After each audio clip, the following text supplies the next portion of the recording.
Namo tassa bhagavato arahato samma sambuddhassa. Namo tassa bhagavato arahato samma sambuddhassa. Namo tassa bhagavato arahato samma sambuddhassa. ဒီနေ့ဌာနသုတ်တကိုပြောပြပါမယ်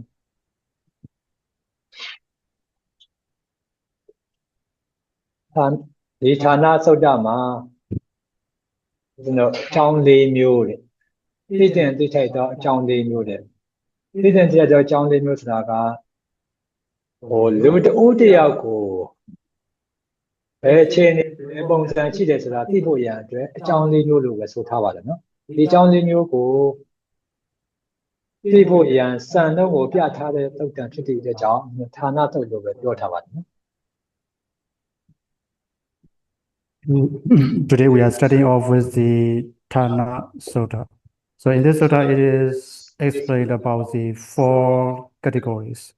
or the four things to know about to understand a person or to know a person.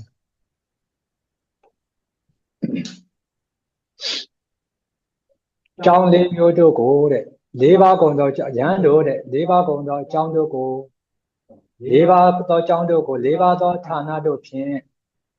ဒီနည်းပြောရင်၄ပါးသောຢာတို့ကို၄ပါးသောကျောင်းတို့ဖြင့်သိအပ်ကုန်ပြီတဲ့အဲ့ဒီ၄ပါးသောຢာတွေကဘာလဲဆိုရင်ပေါင်းဖော်ခြင်းယဟန်တို့တဲ့ပေါင်းဖော်ခြင်းဖြင့်ကျင့်သီလကိုသိကျင့်သိထိုက်တယ်ပေါင်းဖော်ပြီးတော့အတူတကွနေထိုင်ပြီးတော့ဗောနော်လူတဦးတယောက်ရဲ့အကြောင်းကိုသိကျင့်သိထိုက်တယ်သိနိုင်တယ်ပေါ့အဲ့ဆိုသိရတဲ့အခါမှာလည်းပဲချိန်ကာလကြာညောင်းမှာပဲသိနိုင်တယ်အကယ်၍ချိန်ကာလတူတောင်းတဲ့ချိန်ကာတွင်းမှာဆိုရင်တော့မသိနိုင်ဘူးတဲ့နောက်အချိန်ကာလကြာညောင်းတာတော့မှန်ပြီသို့တော်လည်းပဲလူတဦးတယောက်ရဲ့အကြောင်းကိုသိလို့သောပုဂ္ဂိုလ်ကပေါ့နော်နှလုံးကိုသတိထားမှုရှိမှပဲသိနိုင်တယ်အကယ်၍နှလုံးသွင်းမှုသတိထားမှုမရှိဘူးဆိုရင်မသိနိုင်ဘူးတဲ့နောက်အသိဉာဏ်ပညာရှိမှသာလျှင်သိနိုင်တယ်တဲ့မိမိမှာသိနိုင်တော့ဉာဏ်ပညာမရှိရင်လည်းပဲမသိနိုင်ဘူးတဲ့နော်ဒါကပထမချက် So first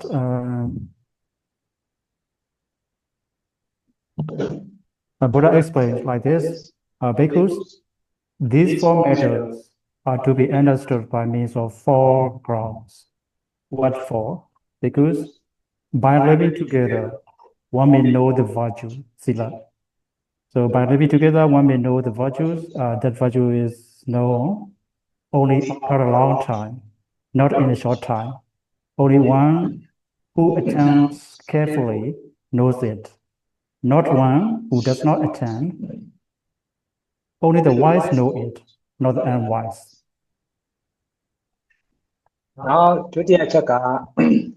တကွာပြောဆိုခြင်းဖြင့်စင်ကြယ်တဲ့လူတဦးတယောက်ရဲ့စင်ကြယ်မှုကိုပေါ့နော်စင်ကြယ်မှုကိုသိအပ်တယ်တနည်းပြောရင်သိနိုင်တယ်အဲ့လိုသိဖို့ရေးမှာချိန်ကာလကြာညောင်းမှပဲသိနိုင်တယ်တဲ့တူတောင်းတဲ့ချိန်ကာလတွင်းမှာဆိုရင်တော့မသိနိုင်ဘူးတဲ့နောက်တစ်ခုကနှလုံးသွင်းမှုသတိထားမှုရှိမှသာလျှင်သိနိုင်တယ်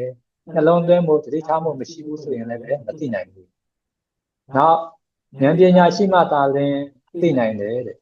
ဉာဏ်ပညာသိနိုင်တော့ဉာဏ်ပညာမရှိဘူးဆိုရင်လည်းပဲမသိနိုင်ဘူးတဲ့နော် Next, by having conversation together, one may know the purity or sincerity of others. So in this case, because when the people live together in this world, one comes to know this person is sincere like this. So by living together, by having conversation together, one may know the sincerity of others. it can be known after a long time, only after a long time, not in a short time. So it can only be known for the one who attends carefully, but for the ones who does not attend carefully, they cannot know. So only the wise man can know it. The stupid person cannot know it. နောက်ဆုံးတစ်ချက်ပျက်စီးခြင်းတွေဒီနည်းပြောရင်ပျက်စီးခြင်းတွေကျုံးလာပြီဆိုရင်ဒီနည်းပြောရင်ရေးအကြောင်းတွေကျုံးလာပြီဆိုရင်တဲ့အစွမ်းဌာနကိုသိနိုင်တယ်လူတဦးတယောက်ရဲ့အစွမ်းဌာနစွမ်းရည်တတိကိုသိနိုင်တယ်တဲ့အဲ့ဒါလို့သိနိုင်တဲ့အခါမှာသိနိုင်ဖို့ရေးမှာပေါ့ချိန်ကာလကြာညောင်းမှပဲသိနိုင်တယ်တဲ့ချိန်ကာလတူတောင်းတဲ့ချိန်ကာလမှာဆိုရင်မသိနိုင်ဘူးတဲ့နောက်ချိန်ကာလရှည်ကြာသောချိန်ကာလမှာလည်းပဲ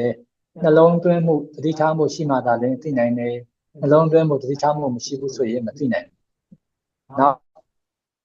သိနိုင်တော့ဉာဏ်ပညာရှိသောပုဂ္ဂိုလ်ဒီသာလျှင်သိနိုင်တယ်ဉာဏ်ပညာမဲ့နေတယ်ဆိုရင်လည်းပဲမသိနိုင် The third one, in times of danger, one may know the strength or the performance of others. So in times of danger, one may know the strength or the performance of others. It is known only after a long time, not in a short time. So only the one who attends carefully knows. The ones who does not attend carefully cannot know it. Only the wise people know it. The stupid people cannot know it. နောက်ဆုံးချက်ကဆွေးနွေးတိုင်ပင်ခြင်းဖြင့်တဲ့တူတယောက်ရဲ့ဉာဏ်ပညာစွမ်းကိုသိနိုင်တယ်တဲ့နော်ဉာဏ်ပညာစွမ်းကိုသိနိုင်တယ်ဉာဏ်ပညာရှိတယ်ဉာဏ်ပညာကိုသိနိုင်တယ်တဲ့အဲ့ဒါလိုသိနိုင်ဖို့ရေးမှာချိန်ကာလတူတောင်းတဲ့ချိန်ခါတွင်းမှာဆိုရင်တော့မသိနိုင်ဘူးချိန်ကာလရှည်ကြာမှပဲသိနိုင်တယ်ချိန်ကာလတူတောင်းတဲ့ကာလတွင်းမှာဆိုရင်တော့မသိနိုင်ဘူးတဲ့ကာလရှည်ကြာတော့လည်းပဲနှလုံးသွင်းမှုတတိထားမှုရှိမှသာလည်းသိနိုင်တယ်တဲ့တတိထားမှုနှလုံးသွင်းမှုမရှိဘူးဆိုရင်လည်းပဲမသိနိုင်ဘူးနောက်ဆုံးချက်ကပညာသိနိုင်တော့ပညာရှိမှသာလည်းပညာရှိသောပုဂ္ဂိုလ်ဒီသာလည်းသိနိုင်တယ်ပညာမရှိဘူးဆိုရင်လည်းပဲမသိနိုင်ဘူးတဲ့ Next, number 4, because by discussion, one may know the wisdom. It can be known only after a long time, not in a short time. Only the one who attends carefully knows it. For the one who does not attend carefully cannot know it. Only the wise individual can know it. The unwise cannot know it. ဒီအခုပြောခဲ့တဲ့စကားချက်၄ချက်ပေါ့နော်သိနိုင်ဖို့အတွက်ယာဌာန၄ခုကိုသိနိုင်ဖို့အတွက်အကြောင်းအရာ၄ချက်ဆိုတာပထမဆုံးချက်မှာကိုဘုရားရှင်ကိုယ်တိုင်ပြန်ပြီးတော့ဒီ၄ချက်ကိုအကျယ်တဝင့်ရှင်းပြပြီးဟောပြပြီးပေါ့နော်ဘယ်လိုလဲဆိုရင်တဲ့ယဟန်တို့တဲ့ပေါင်းဖော်ခြင်းကြောင့်ပေါင်းဖော်ခြင်းဖြင့်အကျင့်သီလကိုသိနိုင်တယ်သိအပ်တယ်အဲ့ဒါလိုရေးမှာချိန်ကာလကြာညောင်းမှပဲသိနိုင်တယ်ချိန်ကာလတူတောင်းတဲ့အတွင်းမှာဆိုမသိနိုင်ဘူးအဲ့ဒါလိုနေရာမှာလည်းပဲ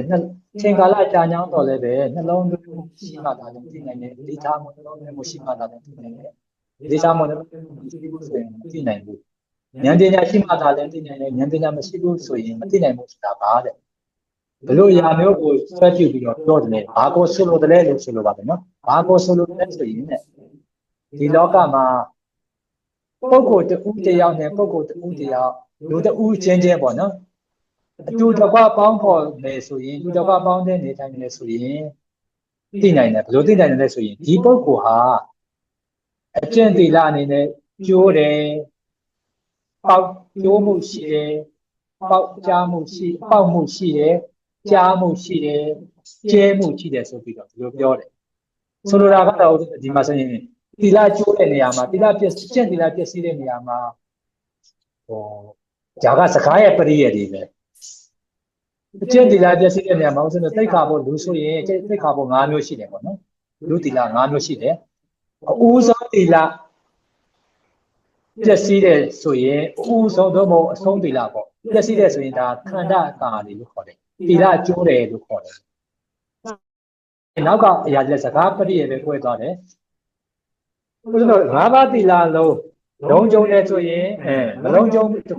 ခုမလုံးကြုံဘူးဆိုရင်ဒါကျင့်သီလမရှိပြည့်စည်တယ်လို့ခေါ်တယ်ပေါ့နောက်ငြိမ်းချမ်းမှုမရှိဘူးငြိမ်းချမ်းမှုရှိတယ်ငြိမ်းချမ်းမှုမရှိဘူးဒီပုဂ္ဂိုလ်ဟာငြိမ်းချမ်းမှုမရှိဘူးငြိမ်းချမ်းမှုပြုလို့မရှိဘူးနောက်ဒီပုဂ္ဂိုလ်ဒီ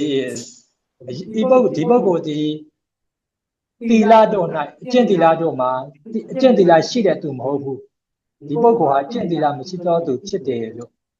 သူ့ရဲ့တနည်းပြောရင်တော့ခြုံပြီးတော့ပြောလိုက်ရင်တော့သူ့ရဲ့အမူအကျင့်ကိုကြည့်ပြီးတော့သီလရှိတယ်မရှိဘူးဆိုတာသိနိုင်တယ် So here's a detailed explanation for the first category. So by living together, one may know the virtues. So in this case, when people live together in this world, one comes to know this one over a long time break or violate the moral precepts. Or in other words, in Pali it is that his sila as a whole, and it is like is something leaking in the roof. So it is a kind of figurative speech of violating the precepts. So for example, if we violate all 5 precepts for normally people, we can say that it is breaking or violating the moral precepts. But if one violates one of 5 precepts, so we can say that it is a whole in his sila or in his precepts. So this is a kind of figurative speech. But in brief, it is violating the precepts. So by living together for a long time, one can know that this person violates these precepts. And this person maintains peaceful, or this person does not maintain that peacefulness. And this person is immoral or moral like this. So based on his behavior, one can know that if this person is moral or immoral. ဟိုဒီချက်ထဲမှာဦးဇင်းကသီလမရှိတဲ့ချက်ကိုသိနိုင်မှုတဲ့မှာနော်နောက်ထပ်တစ်ဆက်အဲ့ဒီဆက်ထဲမှာကြံနေသေးသောချက်ကလေးပေါ့ဘယ်လိုလဲဆိုရင်ကြံနေဆိုဦးဇင်းတို့ပေါင်းတဲ့နေဆိုင်ခြင်းဖြစ်ပေါ့နော်ဒီပုလူဒီရဲအောင်ကျင့်သီလကိုရဲအောင်ပြုလို့မရှိဘူးရဲအောင်ဖြစ်ခြင်းလည်းမရှိဘူးကျင့်သီလဖြင့်သက်မွေးလည်းမရှိဘူးဒီလိုပုဂ္ဂိုလ်မျိုးဒီဒုသီလပဲသီလမရှိတော့သူပဲဒီလိုပုဂ္ဂိုလ်မျိုးဟာသီလရှိတော့သူမဟုတ်ဘူးလို့ဒါဆိုရင်ဒီကိုပြောခဲ့တော့ချက်လက်တွေနဲ့သိနိုင်တယ် So by living together for a long time, one can know by seeing his behaviors that if this person maintain his precepts steadily or not, or if the person make his living based on his precepts or not.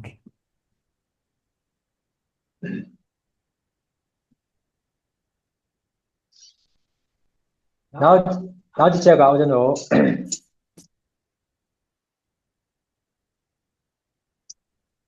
ပုဂ္ဂိုလ်တဦးနဲ့တဦးပေါ့နော်ကိုပြောမဲ့ချက်ကတော့ခုနကအရာရဲ့ဆန့်ကျင်ဘက်ပါပဲဟောလူတဦးတယောက်ကိုတဲ့ဦးဇင်းတို့ကြာနဲ့စွာလူတို့ကပေါင်းတဲ့နေထိုင်ပြီးတော့နေထိုင်နေမယ်ဆိုရင်ဒီပုဂ္ဂိုလ်ရဲ့အပြုအမူတွေကိုကြည့်ပြီးတော့ဒီပုဂ္ဂိုလ်ဟာတော့သီလရှိတဲ့သူပဲသီလမကျိုးမပေါက်မပြည့်စည်တော့ပုဂ္ဂိုလ်ပဲတနည်းပြောရင်တော့သီလစောင့်ချမ်းလူတွေကြည့်ရင်လူနဲ့ထိုက်တန်သောသီလပေါ့နော်ဘယ်သီလမှကျိုးပေါက်မှုမရှိဘူးပြည့်စည်မှုမရှိဘူးဘယ်ကျင့်သီလမှာပြည့်စည်မှုမရှိဘူးဆိုရင်နောက်သီလနဲ့ငြဲညံနေဆိုရင်ဒီလိုပုဂ္ဂိုလ်မျိုးကိုသီလနဲ့ပဲသက်မွေးကျင့်သီလရှိပြီးတော့ကျင့်သီလရှိခြင်းဖြင့်ပဲသက်မွေးမှုရှိတဲ့သူမျိုးဟာတဲ့ ဒီလိုပုံကိုမျိုးပုံစံနဲ့တိလာရှိတော့သူလို့သိရမယ်တိလာမရှိတော့သူမဟုတ်ဘူးလို့သိရမယ်နော် So in contrast, based on one's behaviors, we can decide that if the person is moral or immoral, like if he is maintaining his precepts steadily, we can know that this person is a moral person. And if he makes his living based on his precepts, so we can know it, this person is moral person like this. နောက်ချက်လေးချက်ထဲမှာဘုပထမဒုတိယချက်ပါနော်ယဟန်တို့တဲ့လူပြောဆိုခြင်းဖြင့်စင်ကြယ်ခြင်းကိုသိနိုင်၏အဲ့လိုသိနိုင်တဲ့ရေးမှာလည်းပဲကြာချိန်ကာလကြာညောင်းမှနောက်နှလုံးသွင်းမှုရှိမှသိနိုင်သောဉာဏ်ပညာရှိမှဆိုတော့အရာကတဲ့ဘာကိုအကြောင်းပြုပြီးတော့ဒီလိုပြောခဲ့ရတယ်လဲဘယ်လိုဟောခဲ့ရတယ်လဲဆိုရင်နော်ဘုရားရှင်ကိုယ်တော်တိုင်ရေကုန်းထုတ်ပြီးတော့ဘုရားရှင်ကိုယ်တော်တိုင်နဲ့ဖြေထားတယ်ပုဂ္ဂိုလ်တူတယောက်ဒီပုဂ္ဂိုလ်တူတယောက်နဲ့အတူတကွပြောဆိုပြီးဆိုရင်ဒီလိုသိနိုင်တယ်နော်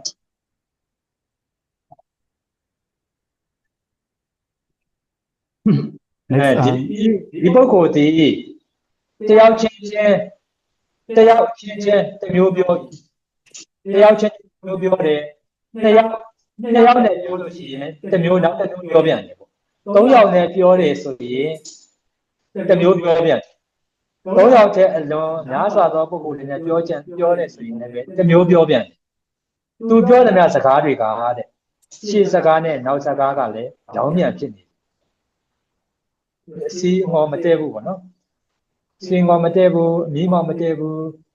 ဒီပုဂ္ဂိုလ်ဒီမစင်ကြဲသောစကားရှိတယ်အခုလိုပြောတဲ့အရာမျိုးကိုအကြောင်းပြုပြီးတော့ပေါ့နော်ဒီပုဂ္ဂိုလ်ဒီမစင်ကြဲသောစကားရှိတယ်ဒီပုဂ္ဂိုလ်ဒီစင်ကြဲသောစကားမရှိဘူးလို့ဒါသိရတယ်နော်သိနိုင်တယ် next, the second method, knowing sincerity by conversation. So by having conversation, one can know the sincerity of others. So in this case, how it is known by having conversation is that one people converse with one another, one may observe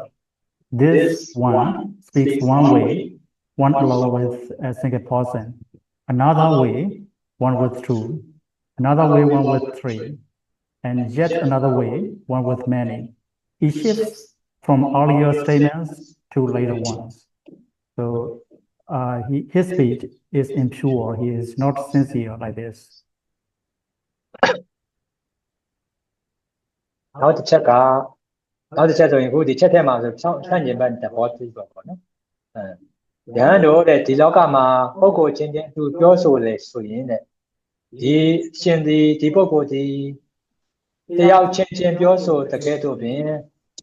တယောက်ကိုပြောသလိုပင်နှစ်ယောက်တော့လည်းပဲနှစ်ယောက်နဲ့ပြောရင်လည်းပဲဒီနည်းတူပဲပြောဆိုတယ်သုံးယောက်တော့လူတွေနဲ့ပြောရင်လည်းပဲတနည်းဒီတယောက်တယောက်တည်းကိုပြောဆိုတဲ့ဤတိုင်းပဲပြောဆိုတယ်သုံးယောက်တဲ့အလုံးများစွာသောပုဂ္ဂိုလ်တွေနဲ့ပြောဆိုရင်လည်းပဲတယောက်တော့သူနဲ့ပြောဆိုသလိုပဲပြောဆိုတယ်သူပြောတဲ့စကားကတဲ့ရှေ့စကားနောက်စကားပြောင်းလဲမှုမရှိဘူးတဲ့နော်ဒီစကားအတိုင်းပဲဒီပုဂ္ဂိုလ်ဒီစင်ကြယ်သောစကားရှိတယ်ဒီပုဂ္ဂိုလ်ဒီမစင်ကြယ်သောစကားရှိတာမဟုတ်ဘူးဒီနည်းပြောရင်စကားမတန့်ရှင်းမှုမဟုတ်ဘူးမမှန်ကန်မှုမဟုတ်ဘူးပေါ့နော်မှန်ကန်တဲ့ပုဂ္ဂိုလ်ရှိတယ်လို့သိရတယ်နော် ကျွန်တော်ခဏလေးပြောကြားပြပြဟိုကတော့အဲ့ဒီလမ်းပြောတယ်ဗျာဒီပြောရဲ့အတန်ကပက်တယ်လည်းရိုက်နေတယ်ဟိုကတော့တေချာမကြားဟောဆိုဒီပြောနဲ့ရှင်ပြတယ်တားနီးနေလို့အခုဒီပြောအတန်လည်းဒီပြောနှစ်ခါပြန်ကြားနေရအဲ့ဒါဆိုရင်ဒီလိုပြောတဲ့ကြိုက်ကိုရှင်ပြဟိုဆက်ကိုပိတ်တာဟိုဆက်မှာစောင်းပါခွေကြုံနဲ့မဟုတ်ဗျာဟိုဒီပြီးတော့ပြောတဲ့အချိန်မှာဒီပြီးတော့ရဲ့အတန်ကိုဟိုဘက်ကလူတွေကနှစ်ခါကြား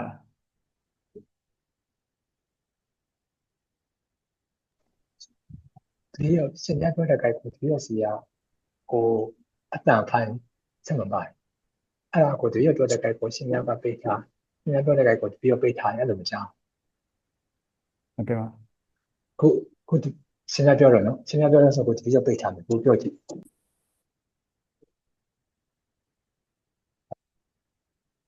ခုတို့မကြတော့ဟုတ်တယ်ပါအဲ့ဆိုရင်အရှင်ပြပြောတဲ့အချိန်မှာဒီပြီးတော့ပိတ်ဒီလိုပြောတဲ့အချိန်မှာအရှင်ပြပိတ်အဲ့လိုပိတ်ရမယ်ဟုတ်ပါ okay sorry Ali, we have an audio problems here because Seattle and me are in the same room and we are very close to another one together, so that's why we have these audio problems. Now we are facing it. So how about now? Is my voice clear? Yes, Bante, it's more clear now. It's clearer now. Okay. Sorry.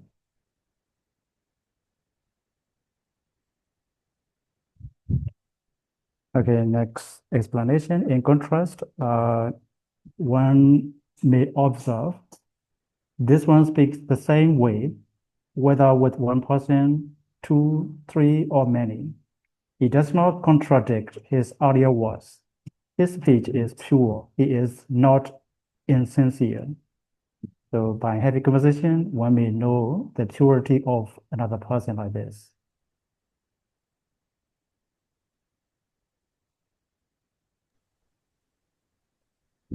တတိယချက်ပေါ့နော်ယဟန်တို့တဲ့ဘေးရန်တို့၌အကြောင်းအရာတနည်းပြောရင်အကြောင်းအရာတို့၌ဘေးရန်တို့၌တဲ့အစွမ်းကိုသိနိုင်တယ်အဲ့လိုအစွမ်းကိုသိတဲ့အရာမှာလည်းပဲအချိန်ကာလကြာညောင်းမှာနှလုံးသွင်းမှုရှိမှာသိနိုင်သောဉာဏ်ပညာရှိမှာ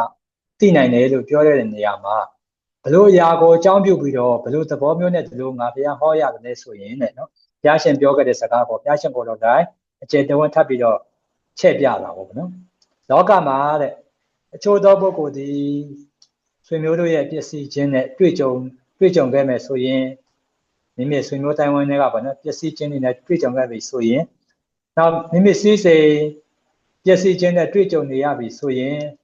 နောက်အနာရောဂါပစ္စည်းချင်းတနည်းပြောရင်ကျန်းမာရေးမကောင်းမှုချင်းပေါ့နော်မိမိယောဂတစုံတရာဖြစ်ပေါ်ခြင်းပေါ့ဒါတွေနဲ့ဖြစ်ပေါ်လာပြီယောဂပစ္စည်းချင်းကျန်းမာရေးမကောင်းခြင်းဖြစ်ပေါ်လာပြီကြုံတွေ့လာပြီဆိုရင်နောက်လိုက်ရခြင်းလက်မရခြင်းခြံရံရှိခြင်းခြံရံမရှိခြင်းကဲ့ရဲ့ခံရခြင်းချီးမွမ်းခံရခြင်းချမ်းသာခြင်းဆင်းရဲခြင်းလောကဓာတ်တရား၈ပါးပေါ့ဒီလောကဓာတ်တရား၈ပါးကလောကဓာတ်တရား၈ပါးနဲ့ကြုံတွေ့လာရပြီဆိုရင်ပေါ့ကြုံတွေ့လာရပြီဆိုရင်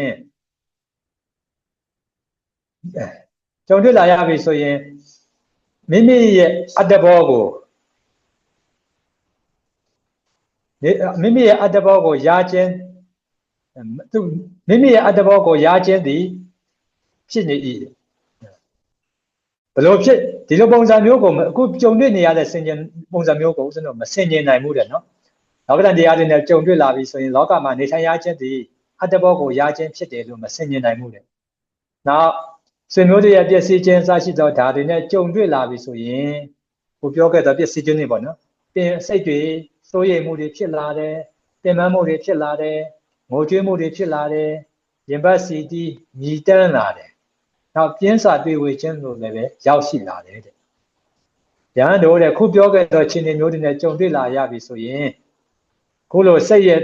ပင်ပန်းမှုစရှိသောပုံစံမျိုးတွေဖြစ်လာရပြီဆိုရင်ဒီလိုပုံကုမျိုးကိုတဲ့ဦးဇင်းတို့အစွမ်းမရှိဘူးလို့ဒါသိထိုက်တယ်သိနိုင်တယ်တဲ့နော်။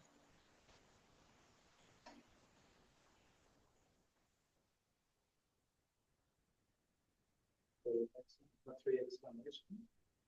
Know that's not chance of change. So here.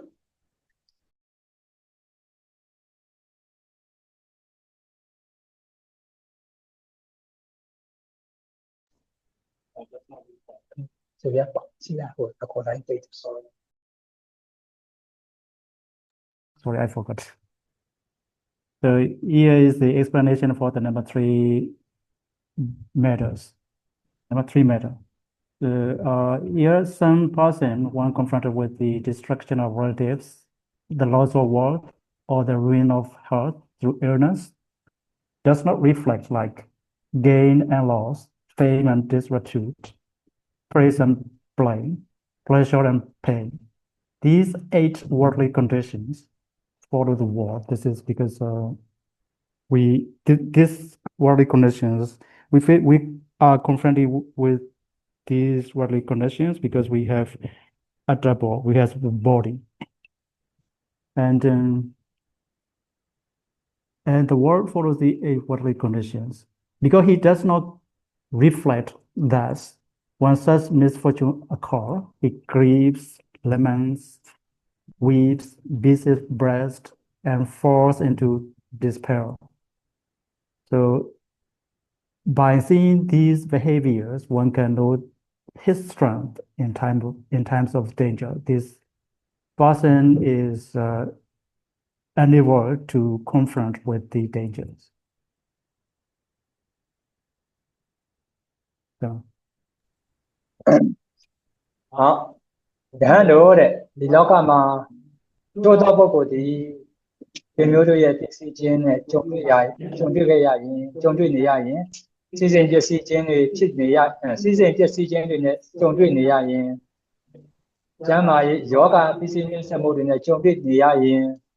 နောက်လိုက်ရခြင်းလက်မရခြင်းခြံရံရှိခြင်းခြံရံမရှိခြင်းကဲ့ရဲ့ခံရခြင်းချီးမွမ်းခံရခြင်းချမ်းသာခြင်းဆင်းရဲခြင်းဆိုတော့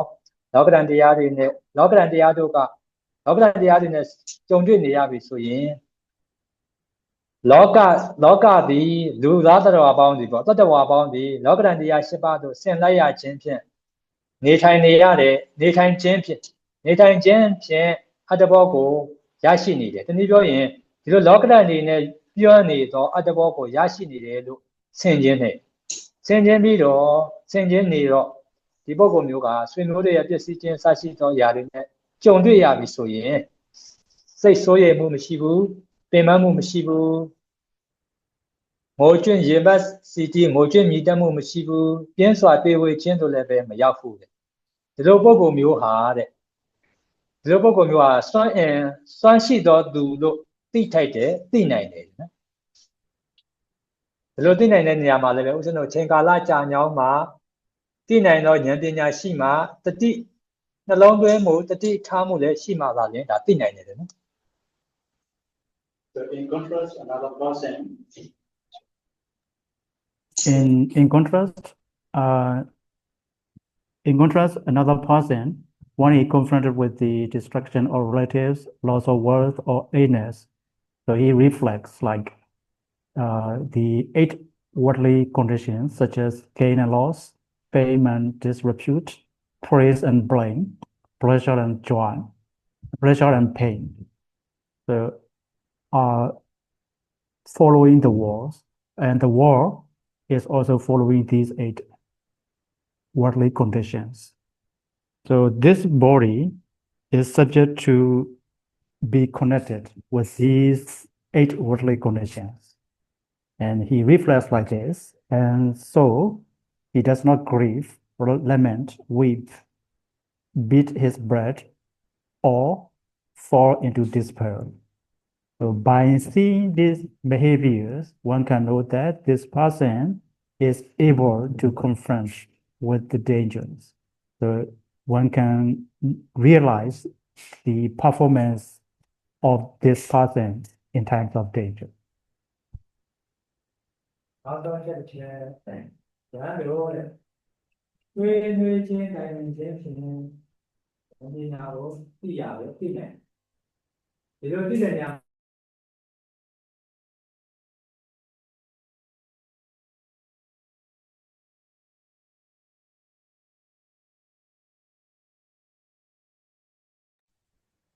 ဒါတို့တဲ့ဆွေးနွေးခြင်းဖြင့်ဉာဏ်ပညာကိုသိနိုင်တယ်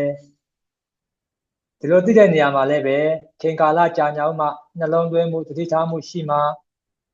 နောက်သိနိုင်တော့ဉာဏ်ပညာရှိမှသိနိုင်တယ်လို့ငါဘုရားပြောခဲ့တဲ့နေရာမှာဒါဘလို့ဆိုလို့လဲဘလို့ပုံစံမျိုးလဲဆိုရင်ဆိုပြီးတော့ဘုရားရှင်ဘုရားတိုင်းချက်တဝင်းချက်ပြီးတော့မေးဖြေပြုထားပါတယ်နော်ဘလို့လဲဆိုရင်ရဟန်းတို့တဲ့ဒီလောကမှာပုဂ္ဂိုလ်ချင်းချင်းဆွေးနွေးတိုင်ပင်လာပြီဆိုရင်ဒီလူဒီဤသူဒီပြဿနာပေါ်ဒီလူဒီအရှင်ဤဒီလူဟာပြဿနာပုံပြဿနာရေးကိစ္စတွေမှာနှလုံးသွင်းပုံစိတ်ထားပုံ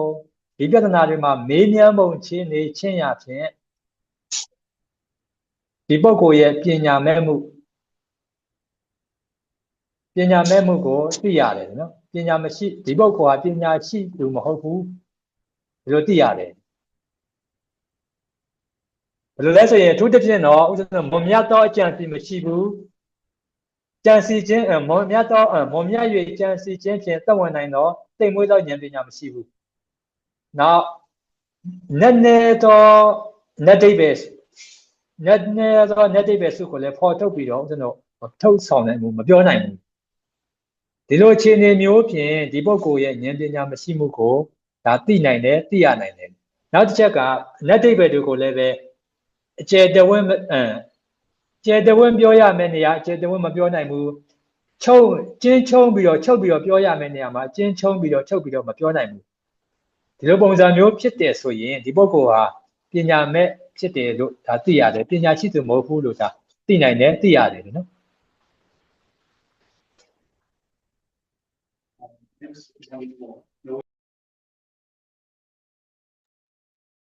Next, number 4, knowing wisdom by discussion. When people engage in discussion, one may know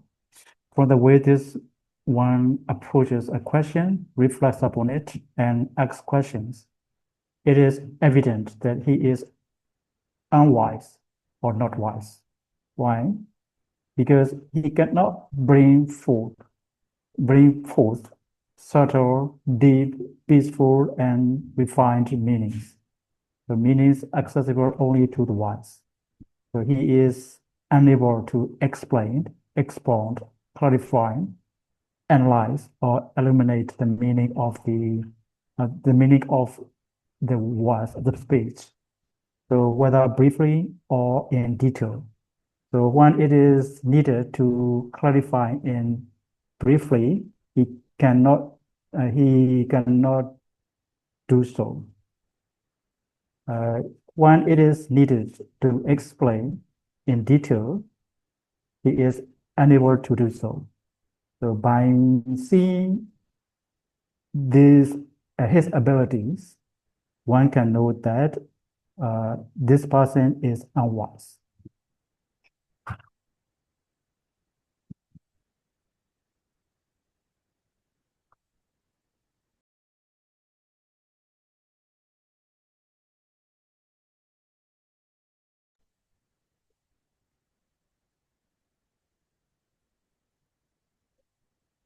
Now, ယဟန်တို့တဲ့ဒီလောကမှာပုဂ္ဂိုလ်ချင်းချင်းပေါ့နော်ခုနကပုဂ္ဂိုလ်ရဲ့ဆန့်ကျင်ဘက်ပါပဲပုဂ္ဂိုလ်ချင်းချင်းလူချင်းချင်းဆွေးနွေးလာပြီဆိုရင်တဲ့ဒီပုဂ္ဂိုလ်ဒီလူဒီပြဿနာပေါ်လာပုံဖြစ်ပေါ်လာသောပြဿနာကိုပေါ့နော်ပြဿနာပေါ်လာပုံဒီပြဿနာကိုဘယ်လိုနှလုံးသွင်းပုံပေါ်လာသောပြဿနာကိုမေးမြန်းပုံပေါ့မေးမြန်းပုံချင်းချင်းရာတွေကိုကြည့်ပြီးတော့ဒီပုဂ္ဂိုလ်ဟာတော့ပညာရှိပဲဒီပုဂ္ဂိုလ်ဟာပညာမဲ့သူမဟုတ်ဘူးလို့သိရတယ်နော်သူမေးတော့သူပြောတော့ချက်လက်တွေထဲမှာလည်းပဲပြောတော့စကားအကြောင်းအရာတွေမှာအကြောင်းအရာတွေကပေါ့နည်းနည်းတယ်တိမ်မွေ့နည်းနည်းမှုရှိတယ်ကြံအသည့်တော်ယုံတန်ယုံဖြင့်ကြံစီခြင်းနဲ့မစွမ်းနိုင်ဘူးပေါ့ဉာဏ်ကြံစီတော့ဉာဏ်နဲ့ဥစ္စာနဲ့သက်ဝင်ခြင်းကမစွမ်းနိုင်ဘူးတိုက်ရကတော့ဥစ္စာတော့ကြံစီမှုမစွမ်းနိုင်ဘူးလို့ဆိုလိုပါတယ်နောက်လက်ဒိဗ္ဗေတွေကိုထုတ်ဆောင်နိုင်သောအကြောင်းလည်းပဲပညာရှိလို့သိနိုင်တယ်အကြောင်းအရာတွေကိုဥစ္စာတို့အကျဉ်းလိုအပ်တဲ့နေရာအကျဉ်းအကျယ်လိုအပ်တဲ့နေရာအကျယ်ပေါ့နော်ကျင်းချုံတာကတစ်မျိုးအကျယ်ချဲ့တာကတစ်မျိုးပဲတစ်မျိုးနဲ့ပေါ့ပြောဆိုနိုင်တယ်ဖွင့်ပြနိုင်စွမ်းရှိတယ်စကားရဲ့လေးနက်မှုလည်းရှိတယ်ပေါ့ဒီလိုပုဂ္ဂိုလ်မျိုးဆိုရင်တဲ့ပညာရှိလို့ဒါသိနိုင်တယ်နော်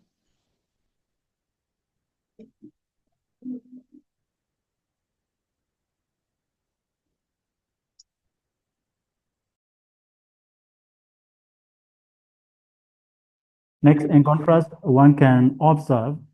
from the way this one approaches a question, reflects upon it, and asks questions. He is wise, not unwise. Why? Because he can bring forth subtle, deep,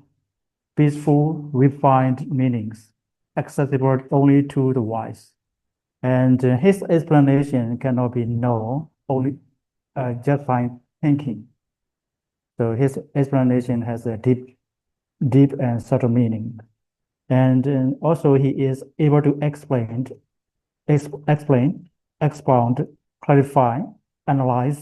and illuminate the meaning of the speech, whether briefly or in detail. So when it is needed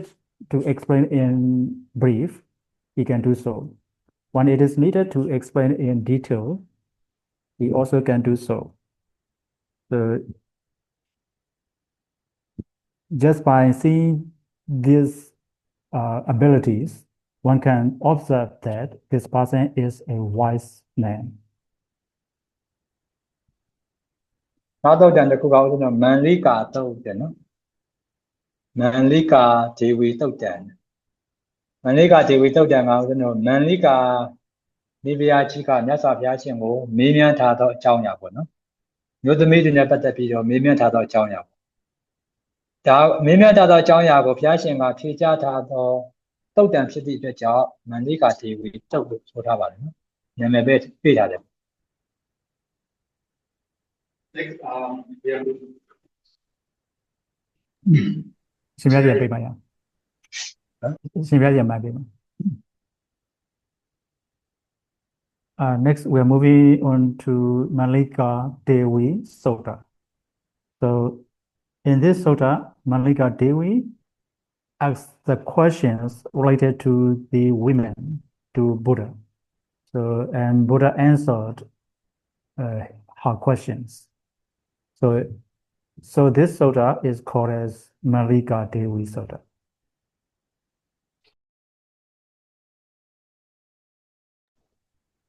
ခါရဘာမှာတဲ့မြတ်စွာဘုရားရှင်သာဝတိဒီမွန်စေတုံအကြောင်းပေါ့နော်။နောက်တစ်ပိန်တစ်ထိရဲ့အရံမှာသတင်းသုံးနေစဉ်အခါမှာမန္လိကာနိဗ္ဗာန်ကြီးကပေါ့မြတ်စွာဘုရားရှင်ကချင်းကပ်တဲ့ချင်းကပ်ပြီးတော့မြတ်စွာဘုရားရှင်ကိုရှ िख ိုးပြီးတဲ့အခါမှာတင့်တယ်လျောက်ပတ်တဲ့နေရာမှာထိုင်နေရင်းနဲ့မြတ်စွာဘုရားရှင်ကိုမေးမြန်းလျှောက်ထားတယ်ပေါ့နော်။ဘယ်လိုမေးမြန်းလျှောက်ထားတယ်လဲဆိုရင်မြတ်စွာဘုရားတဲ့ဒီလောကမှာအချို့သောမျိုးသမီးသည်အစင်းမလှဘူးတဲ့အချို့သောမျိုးသမီးသည်အစင်းမလှဘူးအသွင်ပြင်လည်းပဲမကောင်းဘူးတဲ့ရှုကျင်စပွဲလည်းပဲမရှိဘူးတဲ့ရှုကျင်စပွဲကြည့်ကျင်စပွဲလည်းပဲမရှိဘူးမကောင်းဘူးတဲ့နောက်ဆင်းရဲတယ်ဆင်းရဲနွမ်းပါတယ်ပေါ့ကိုယ်ပိုင်ဥစ္စာလည်းပဲမရှိဘူးတဲ့အသုံးဆောင်ကလည်းပဲနည်းပါတယ်တကိုးရှိန်ဝါအာနာပါဝါကလည်းနည်းတယ်အဲ့ဒါလို့ဆင်းမလာခြင်းစသည်ရဲ့အကြောင်းကဘာလဲတဲ့နော်ဆင်းမလာခြင်းကိုဖြစ်စေနိုင်လို့ဘလို့အကြောင်းတရားကဘလို့အကြောင်းတရားလဲဆိုပြီးတော့မေးမြန်းပါတယ်နော်နောက်မြတ်စွာဘုရားတဲ့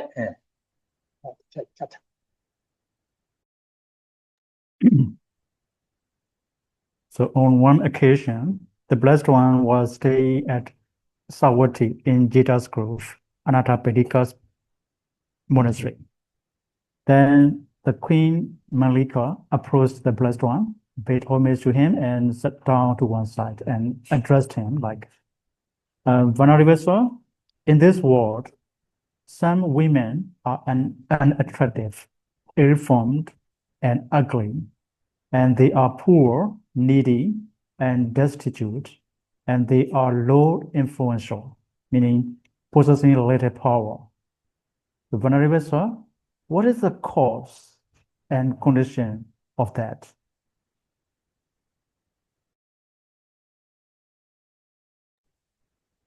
Now, that's what we are. ဒီလောကမှာချို့သောမျိုးသမီးတွေအစင်းမလှဘူးခုပြောခဲ့တော့အကြောင်းအရာတွေပါပဲနော်အစင်းမလှဘူးသင်ပြန်လည်းပဲမကောင်းဘူးဒီလိုအစင်းမလှခြင်းစသည်ဖြင့်အစင်းတော့မလှဘူးချွတ်ကျင်စပွဲမရှိဘူးသို့တော်လည်းပဲကျွယ်ဝတယ်တဲ့များသောဥစ္စာရှိတယ်စိတ်ဥစ္စာများပြားကျွယ်ဝတယ်များသောသုံးဆောင်ရှိတယ်သုံးဆောင်များပြားတယ်ပေါ့နောက်တကိုးလည်းပဲကြီးမားတယ်တကိုးအာနာပါဝါရှိန်ဝါပေါ့နော်ကြီးမားတယ်နောက်တ ဒီလိုဖြစ်တဲ့နေရာမှာတကောအာနာကြီးမားတယ်ဒီလိုဖြစ်တဲ့နေရာမှာအကြောင်းကဆင်းမလာခြင်းရဲ့အကြောင်းတကောအာနာပါဝါကြီးမားခြင်းရဲ့အကြောင်းကဘာလဲဆိုပြီးတော့ဒီလိုမေးထားပါတယ်နော်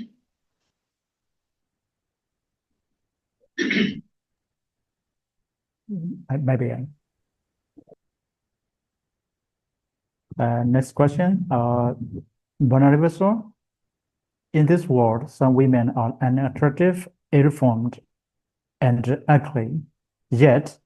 they are rich, worthy, and affluent, and they are highly influential, meaning possessing much power. So what is the cause and condition of that?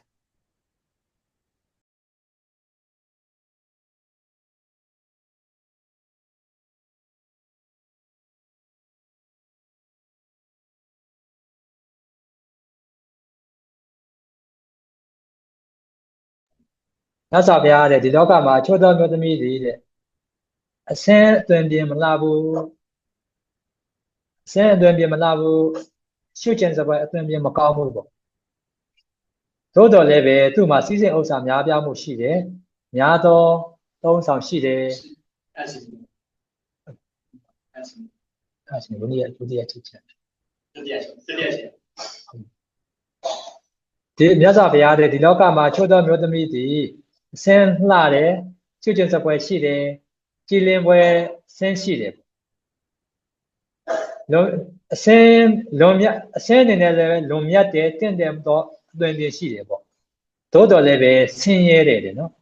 Send on labade, sing ye, they go by Osama Shibu, don't some Shibu, to go Anabawa, Shiva, Nepade. The little send large and Sadi, a John Topanga Pale, the middle, no, send on lare. Season ocean. Send la jen sa di chong thao bang ga pha le de.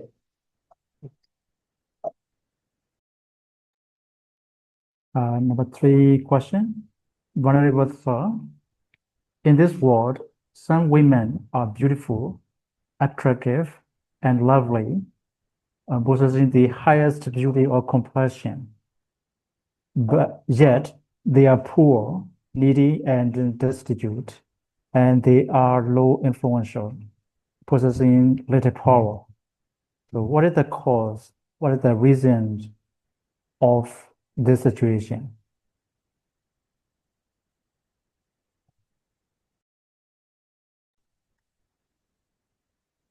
Yeah, back up it.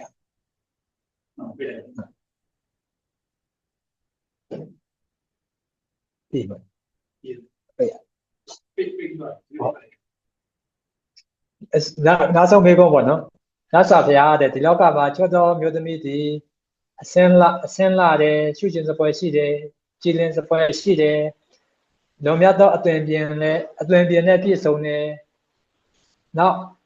Jose and Gaia piece of movie, Jua Chanda Mushide, Miado Osa Lebe Shide, Miado PC Dong San Lebe Shide, the Go Shima Anapawa Lebe Jimad. The Lord Saint Lajan Sadi, a John Taubanga, Pava less of your minion Lao Tava. Next, the last question. Honorable in this world, some women are beautiful, attractive, and lovely, possessing the highest beauty of complexion, and they are also rich, wealthy, and affluent, and they are highly influential. So what is the reasons of this situation?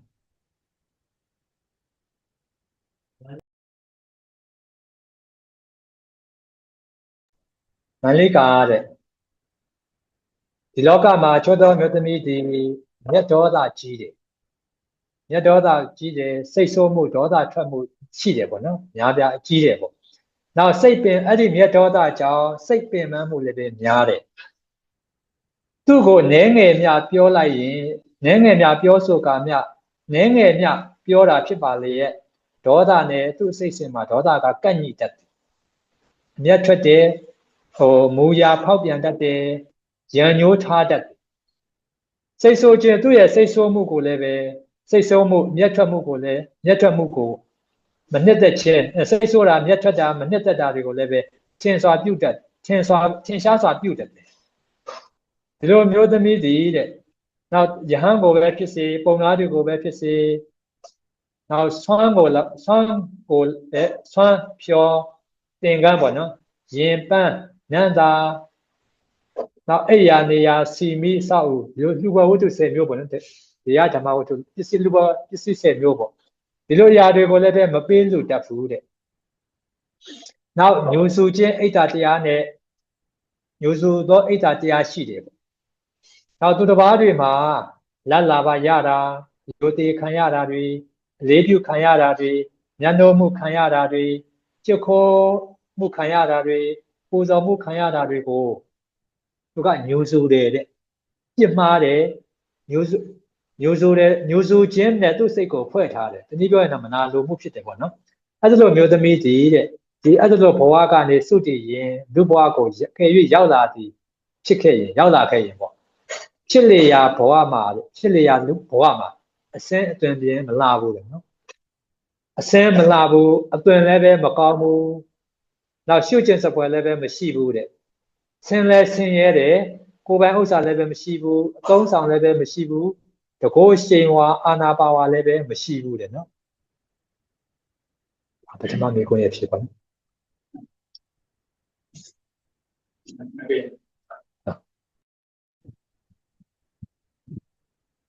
Now here is the answer of the Buddha.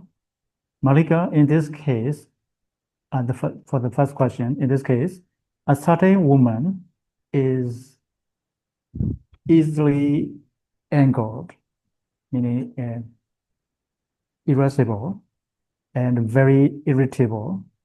Even when criticized slightly, she flares up, becomes angry, hostile, and resentful, displaying anger, hatred, and bitterness. Also, she does not give even a small gift like food, drink, clothing, vehicles, flowers, scents, ointments, beds, dwellings, or lands to ascetics or Brahmins. So, other than that, she is jealous-minded. Like she envies, resents, and grudges the gains, honor, respect, esteem, homage, and worship given to others. So if she passes away from that state and comes back to this world as a human, whenever she is reborn, she is unattractive, poor, and of low influence.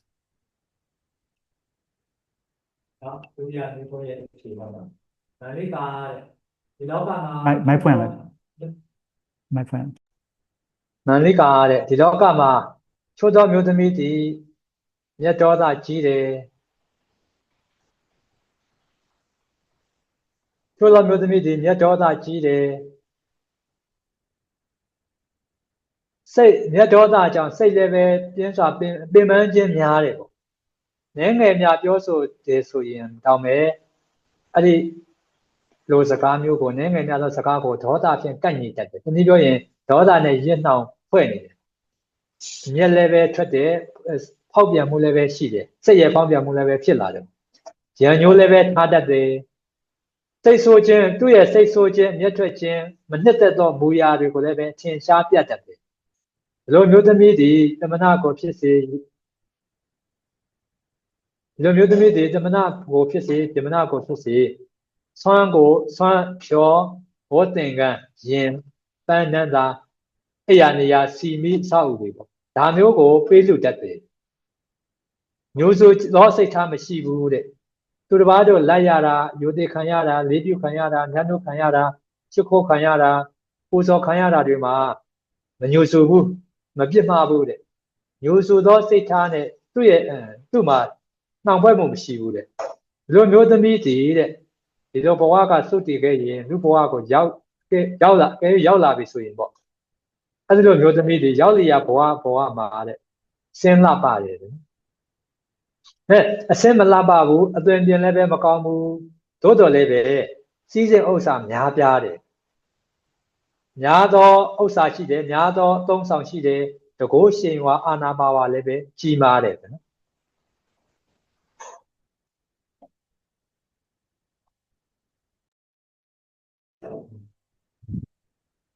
Next, however, Malika, if a woman is easily angered and very irritable, and even when criticized slightly, she flares up, becomes angry, hostile, and resentful, displaying anger, hatred, and bitterness. But she does give small gifts like food, drink, clothing, vehicles, flowers, scents, ointments, beds, drawings, or lamps to ascetics or Brahmins. So she is not jealous-minded. She is not envious with reasons, and she is not envious with honor, respect, esteem, homage, and worship given to others. And so if she passes away from that state and comes back to this world as a human, whenever she is reborn, she is unattractive, but she is rich, worthy, and highly influential. Also, မိကွန်းရဲ့ဖြေမန္လိကဒီလောကမှာတဲ့ချိုးသောမျိုးသမီးသည်မြတ်ဒေါသလည်းပဲမကြီးဘူးစိတ်ပင်ပန်းခြင်းမြတ်ဒေါသကြောင့်စိတ်ပင်ပန်းခြင်းလည်းပဲမရှိဘူးမများဘူးတဲ့နော်များစွာသူ့ကိုစိတ်ဆိုးစရာများစွာပြောဆိုတော်လည်းပဲမြတ်ဒေါသနဲ့ကန့်ညီသောစိတ်ထားမရှိဘူးတဲ့မြတ်မထွက်တတ်ဘူးစိတ်မူရာမြတ်ဒေါသကြောင့်စိတ်ဖောက်ပြန်သွားသောသဘောအခြေအနေလည်းပဲမရှိဘူးတဲ့ရံညိုးလည်းပဲမဖွဲ့တတ်ဘူးစိတ်ဆိုးခြင်းရက်ထွက်ခြင်းမနှစ်သက်ခြင်းတွေကိုလည်းပဲထင်ရှားမပြတတ်ဘူးတဲ့ဒီလိုမျိုးသမီးကတဲ့ယဟန်ကိုပဲဖြစ်စေပုံနာတွေကိုပဲဖြစ်စေဆွမ်းဖြောဝတ်တင်ကန်းရင်ပန်းနန္တာပြောင်းပေါ့နော်အိယာနေယာစီမိဆောက်ဦးဒါတွေကိုလည်းပဲပေးလူတတ်တယ်တဲ့နောက်ညိုဆိုသောစိတ်ထားလည်းပဲမရှိဘူးသူတစ်ပါးတွေလိုက်ရတဲ့အခါလိုက်ရတာတွေယိုသိပြုခံရတာတွေညံ့ပြုခံရတာတွေကိုစတာနံပါတ်3မရှိဘူးရှိရရှိတယ်နံပါတ်4နံပါတ်3ရှင်းရမတ်အေးရ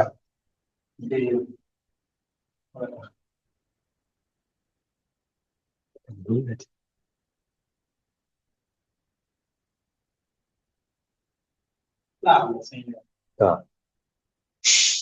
မန္လိကရတယ်နော်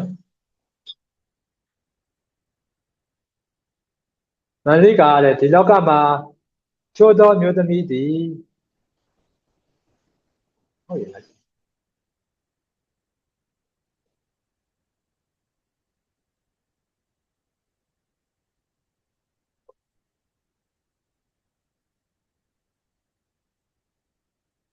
ဟုတ်ရဲ့လားလေးခုရောက်ပြီနော်လေးမရ မရှိ လက်မထွက်ဘူးဘာမှမဖြစ်ဘူးဟုတ်ပြီမန္လိကတဲ့ဒီလောကမှာချိုးသောမျိုးသမီးသည်မြတ်ဒေါသမကြီးဘူးစိတ်ပင်ပန်းမြတ်ဒေါသကြောင့်စိတ်ပင်ပန်းမှုလည်းပဲမများဘူးများစွာပြောဆိုတော့လည်းပဲမြတ်ဒေါသနဲ့စိတ်စင်မှာကန့်ညီမှုမရှိဘူးမျက်မထွက်တတ်ဘူးတဲ့မြတ်ဒေါသကြောင့်စိတ်ရဲ့ဖောက်ပြန်သောမူရာမရှိဘူးတဲ့ရံညိုးလည်းပဲမထားတတ်ဘူးတဲ့နော်စိတ်ဆိုးတာတွေမျက်ထွက်တာတွေမနှစ်သက်တာတွေကိုလည်းပဲထင်ရှားမပြတတ်ဘူးဒီလိုမျိုးသမီးတွေတဲ့သမဏကိုဖြစ်စေယဟန်ကိုဖြစ်စေဆွမ်းဖြောယမကာစရှိသောဒီလိုလူဘဝတ္ထုတွေကိုပေါ့လူဘဝတ္ထုတွေကိုပေးလူတယ်လူဘဝတ္ထုတွေကိုပေးလူတယ်ဒီလိုပုဂ္ဂိုလ်မျိုးသည်တဲ့ဒီလိုမျိုးသမီးမျိုးသည်တဲ့ဒီဘဝရဲ့ချားမဲ့မှာစုတည်လို့ဒီဘဝရဲ့ချားမဲ့မှာအကယ်၍လူဘဝရောက်လာရင်တဲ့ဖြစ်လေရာဘဝမှာအဆင်းလာတယ်ရှုကျင်စပွဲရှိတယ်ကြည်လင်ပွဲရှိတယ်လွန်မြတ်သောအဆင့်အသွင်ပြင်ရှိတယ်ကြွယ်ဝချမ်းသာတယ် များသောစိတ်စဉ်ဥစ္စာရှိတယ်များသောဥစ္စာရှိတယ်များသောစိတ်စဉ်ရှိတယ်သုံးဆောင်လည်းပဲများတယ်တကောအာနာပါနာအာနာပါဝါလည်းပဲကြီးမားတယ်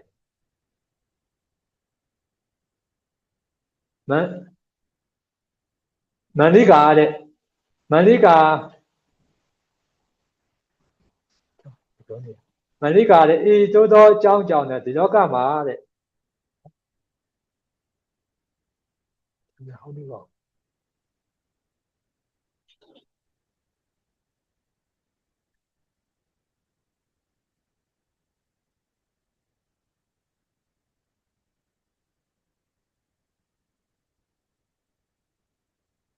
မန္လိကာတဲ့အေးတိုးသောအကြောင်းတော့ဒီလောကမှာသို့သောမျိုးသမီးတွေဆင်းလဲမလှဘူးတဲ့နော်အသွင်လည်းပဲမကောင်းဘူးရွှေ့ကျင်စကွယ်လည်းပဲမရှိဘူးဆင်းရဲလဲဆင်းရဲတယ်ကိုယ်ပိုင်ဥစ္စာလည်းပဲမရှိဘူးအသုံးဆောင်လည်းပဲမရှိဘူးတဲ့တကောလည်းပဲနေပါတယ်မန္လိကာတဲ့ခုဆိုခဲ့တဲ့အကြောင်းတွေကတဲ့နော်ဆိုခဲ့တဲ့အကြောင်းတွေကသူကဒါထောက်ပံ့နေပါပဲတဲ့နော်ဘယ်လိုလဲ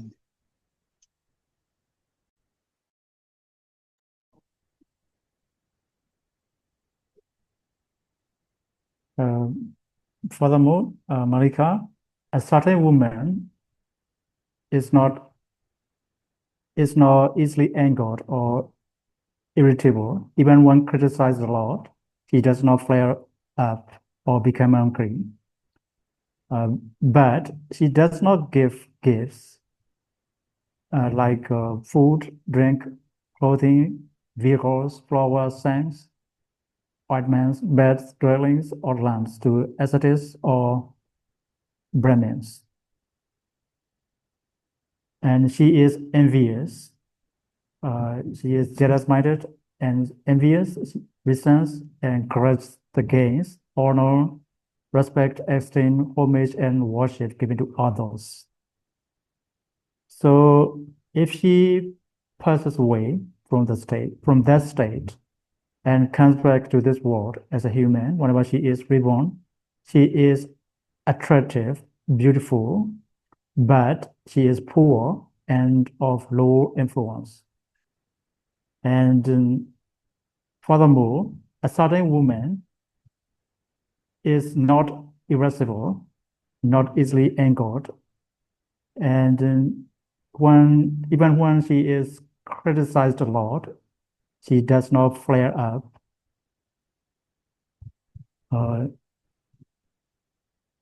She does not flare up or become angry. And also, she is of a gentle nature. She gives generously to ascetics and Brahmins the gifts like the food, clothing, drink, clothing, vehicles, flowers, scents, ointments, beds, dwellings, or lamps. And also, she is not jealous-minded. She is not envious of others' success. She is not envious the gains, honor, respect, esteem, homage, and worship given to others. So if she passes away from that state and comes back to this world as a human, whenever she is reborn, she is attractive, beautiful, and also wealthy and highly influential. So Malika, these are the reasons of your questions. Now,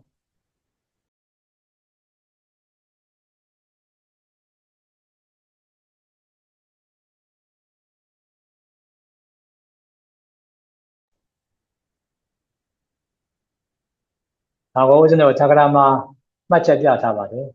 much at Kopio. Was no San Larago, Palisakaloma, Dopana of Yotabadano. A twin Tantan Kauna got a San Larago, Dopana of Yotade, a twin Tantan Macauna go to Ruba of Yotade. Was no San a twin Tantan with Tuano, a Sensoraga go yao, Kanako yet San. New San, Wado San Sadi. ဒီလိုဆင်းကောင်းရင်မကောင်းရင်ဒုဗ္ဗနာကဲဆင်းကောင်းတယ်ဆိုရင်သူ့ဝန် စုဝဏပေါ့နော်စုဝဏလို့ဆိုတယ်ပေါ့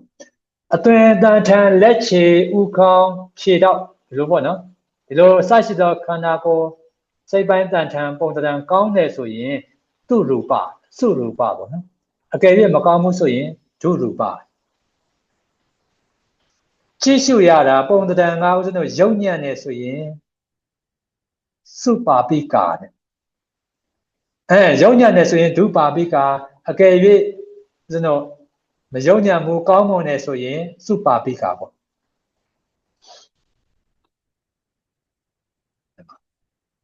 ချက်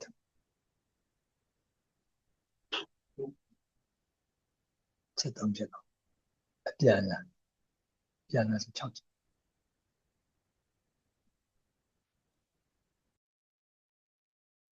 So here is the remarks of the commentaries related to the word ugly, beautiful, or ill-formed. So here the word ugly is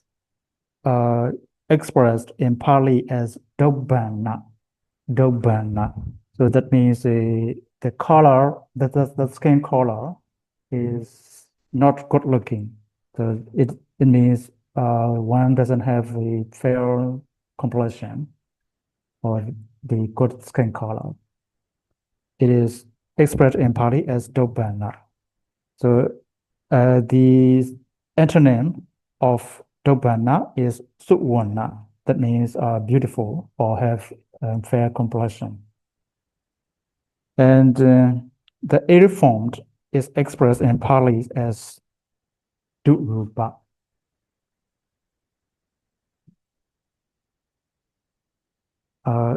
Durupa means ill-formed. That means one's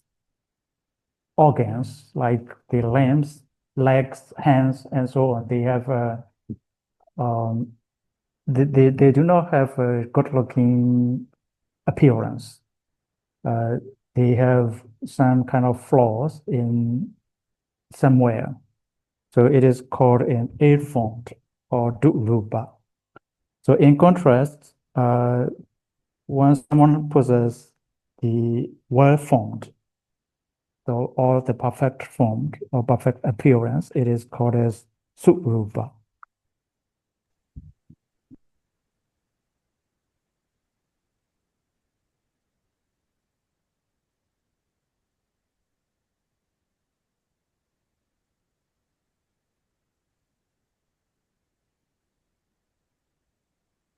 Then much of the chart to the Tagaramara Jatagavan. And that way, it is a lonely a two love.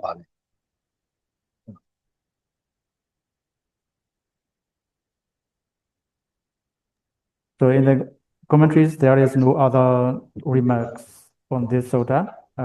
just these remarks on these specific words. I don't know the maybe legacy, the man name may go later got the carre, may have video, the carre, pound video, catching my same video, cheetah lapito, Hulu, Jana Yada Kadima so ye, name a show 2 nights Yashiva, no? How long was no show me on the coaching of the dread about, no?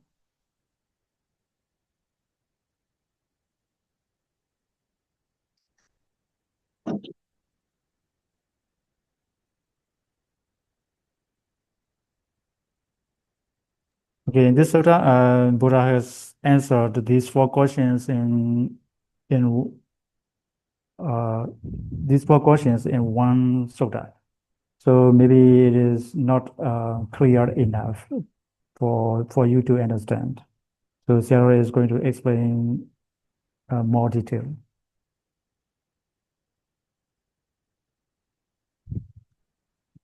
My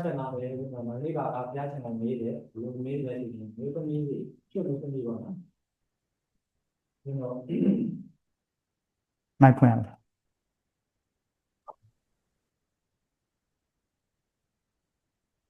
Maniga made it.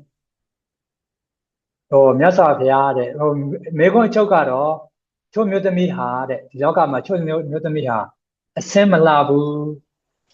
အသွင်ပြင်မကောင်းဘူးအတန်ချာမကောင်းဘူးကြည့်ရှုလို့ရန်အတွက်ဘယ်လိုမှအဆင်မပြေဘူးပေါ့နော်နောက်စီးစိမ်ဥစ္စာအနေနဲ့လည်းပဲနဲပါတယ်စီးစိမ်ဥစ္စာနွမ်းပါတယ်ချွတ်တဲ့တယ်အကြောင်းတစ်ချက်ပေါ့နော်တို့မေးတဲ့နှစ်ခုစလုံးညံဖြစ်နေပေါ့နော်စီးစိမ်ဥစ္စာအနေနဲ့ရောရုပ်ဆင်းအသွင်ပြင်အနေနဲ့ရောအဲ့ဒါလိုမေးတဲ့အခါမှာချုပ်အနေနဲ့ဖျားရှင်ရဲ့ဖြေချုပ်အနေနဲ့ကဦးဇင်းတို့ရုပ်ဆင်းမတင့်တဲ့ခြင်းရုပ်ဆိုးကြည်တန့်ခြင်းရဲ့အကြောင်းကဦးဇင်းတို့မျက်ဒေါသထွက်တာမျက်ဒေါသထွက်တယ်စိတ်ဆိုးတယ်မျက်ဒေါသနဲ့စိတ်ပင်ပန်းမှုဖြစ်တယ်ချုပ်အနေနဲ့ကတော့ဒေါသဖြစ်များတယ်ပေါ့ဒါကဦးဇင်းတို့ရုပ်ဆိုးခြင်းရဲ့အကြောင်းပဲနောက်တစ်ဖက်ကသူဒီချို့သောမျိုးသမီးဟာဒီနှစ်ဖက်စလုံးဆိုးတယ်ဆိုတဲ့နေရာမှာပေါ့နော်ဒုတိယချက်ကစီးစိမ်ဥစ္စာအနေနဲ့လည်းပဲဦးဇင်းတို့ချွတ်တယ်အရှိန်ဝါတကောရှိန်ဝါအာနာပါဝါလည်းပဲမရှိဘူးပေါ့ဘုံကံနေပါတယ်ပေါ့နော်ဒီလိုအရာမျိုးကဘာကြောင့်လဲဆိုရင်ဒီလိုမျိုးသမီးဟာယဟန်ကိုဖြစ်စေတမနာကိုဖြစ်စေလူဘွယ်ရာပေါ့လူဘွယ်ရာဦးဇင်းတို့စွမ်းဖြောဝတ်သင်္ကန်းစရှိသောလူဘွယ်ဝတ္ထု10မျိုးရှိတယ်ဒီထက်မှာစောစောကပြောခဲ့တယ်လူဘွယ်ဝတ္ထုပစ္စည်းတွေကိုလူအရာမျိုးကိုမှလူတန်းလေးမရှိဘူးတဲ့လူတန်းလေးမရှိတဲ့အတွက်ကြောင့်ဦးဇင်းတို့စီစဉ်ဥစ္စာနေပါတဲ့သူဘုံကံရှင်ဝါနေပါသောသူတကောရှင်ဝါအာနာပါဝါနေပါသောသူဖြစ်ရတယ်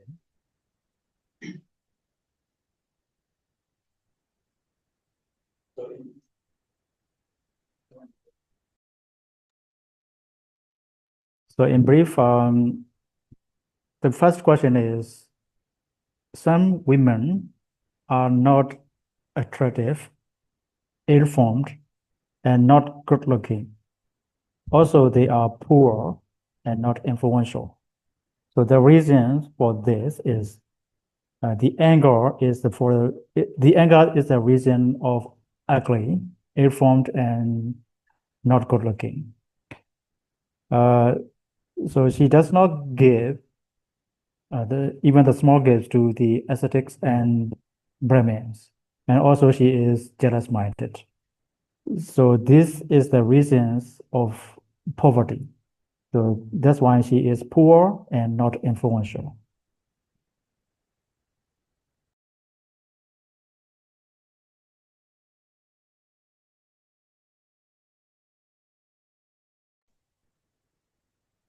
Now ဒုတိယချက်ကမနစ်ကမေးမြန်းချက်ပေါ့နော်ဒုတိယချက်ကမျိုးသမီးအချို့သောမျိုးသမီးတွေတဲ့အဆင်းလည်းပဲမလှပဘူးအသွင်ပြင်လည်းပဲမကောင်းဘူးအတွင်းတန်းညံ့ဖြစ်နေပေါ့ကြည့်ရှုဖို့ရန်အဆင်မပြေဘူးဒါပေမဲ့စီးစိမ်ဥစ္စာများပြားတယ်တကောရှင်ဝါအာနာပါဝါ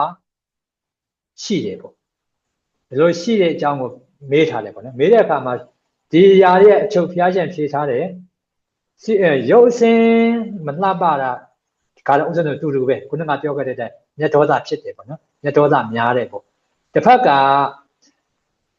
စီးစိမ်ဥစ္စာများပြားတယ်ချွေရန်များပြားတယ်တကောရှင်ဝါအာနာပါဝါများပြားတာကတော့တဲ့ဥစ္စာတို့ယဟန်မကိုဖြစ်စေယဟန်ကိုဖြစ်စေပုံနာတွေကိုဖြစ်စေပေါ့သင်္ကန်းဖြောစွမ်းဖြောစရှိသောဒီလိုလူဘွယ်ဝတ္ထုပစ္စည်းစုတွေကိုလူတန်းကဲ့သို့ကုသိုလ်ကောင်းမှုကြောင့်ဖြစ်တယ်တဲ့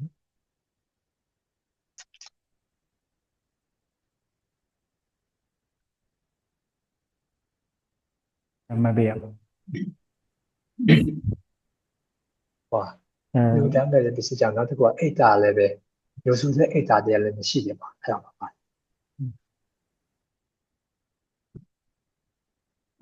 Next second question. Some women are unattractive, ill-formed, and not good-looking. Yet they are rich and influential, highly influential. They are rich, wealthy, and highly influential. The reasons are that they are easily angered. Like so the anger is the reason of ugliness, ill-formed and not good-looking. So, but they give gifts like food, drinks, and so on to the ascetics and Brahmins, and also they are not jealous-minded, so they are rich, wealthy, and highly influential.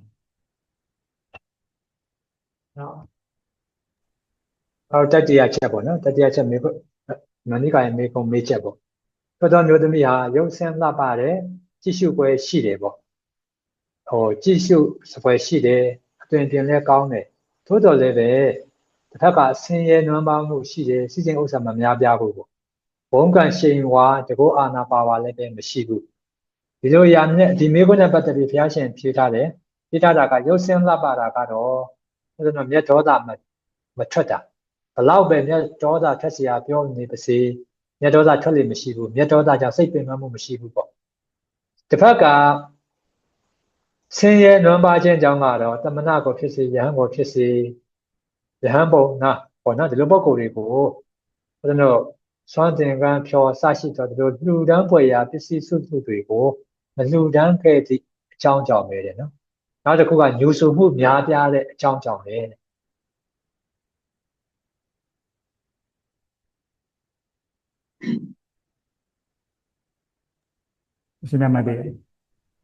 might be. Number 3 question. In this world, some women are attractive and beautiful and good-looking, yet they are poor and not influential. So the reason is this, that they are not easily angered. Even when they are criticized a lot, they do not flare up and hostile. So that's the reason why they are beautiful and attractive. Yet they are not generous. They do not give gifts to the ascetic and Brahmins, and also they are jealous-minded. They are envious with others' success.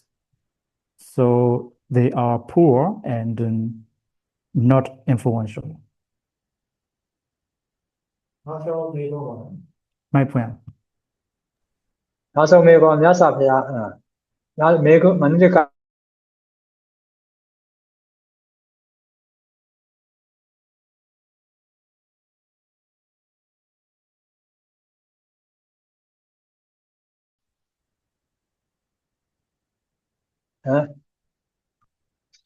ချိုးသောမျိုးသမီးရဲ့ရုပ်ဆင်းလှပမှုကြည့်ရှုစပွဲဖြစ်မှုကြည်ကျင်စပွဲရှိမှုနောက်စီးစိမ်ဥစ္စာများပြားကြွယ်ဝချမ်းသာမှုတကောရှိန်ဝါအာနာပါဝါကြီးမားမှုကြီးမားခြင်းရဲ့အကြောင်းကိုမေးထားတာပေါ့အဲ့လိုမေးတဲ့အခါမှာဘုရားရှင်ကရုပ်ဆင်းအင်္ဂါလှပခြင်းအကြောင်းကကျွန်တော်မြတ်ဒေါသမဖြစ်တာလေချုပ်နေနေကတော့မြတ်ဒေါသဖြစ်เสียဘလောက်ပဲပြောနေပါစေမြတ်ဒေါသဖြစ်လေမရှိဘူးရံညှိုးဖွဲ့လေမရှိဘူးပေါ့ဒါရဲ့နောက်တစ်ခုကစီးစိမ်ဥစ္စာများပြားခြင်းကြောင့်ကဘယ်လိုလှူဒန်းပွဲရာပစ္စည်းစုစုတွေကိုရဟန်းကိုဖြစ်စေတမနာကိုဖြစ်စေပေးလို့တဲ့ပေးလို့ထိုက်တဲ့ပုဂ္ဂိုလ်တွေကိုပေးလို့တယ်ရဟန်းညှို့ဆိုသောစိတ်ထားသူ့မှာမရှိတယ်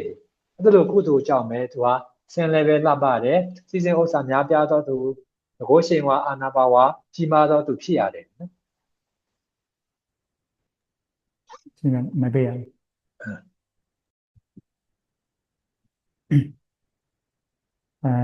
Regarding to the last question, the reason of the women who are beautiful and also rich. So the beauty is because of lack of anger. They are not easily angered even when they are criticized a lot, and also they are generous. They give every gift to the ascetic and Brahmins, like food, flowers, and so on. So lack of anger is the reason of beauty, and generosity is the reason of wealthiness and highly influential.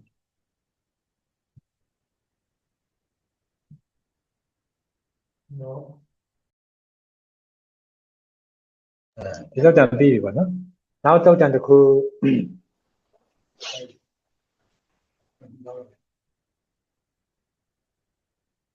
ဒါအတူလေချုပ်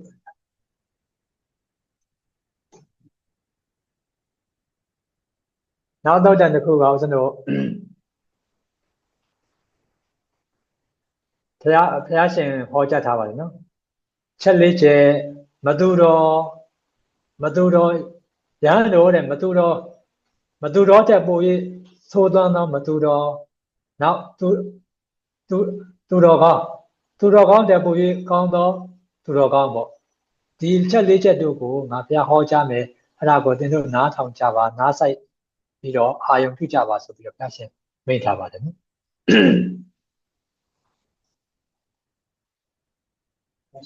都能。အတ္တတအစတနေရာနေပါ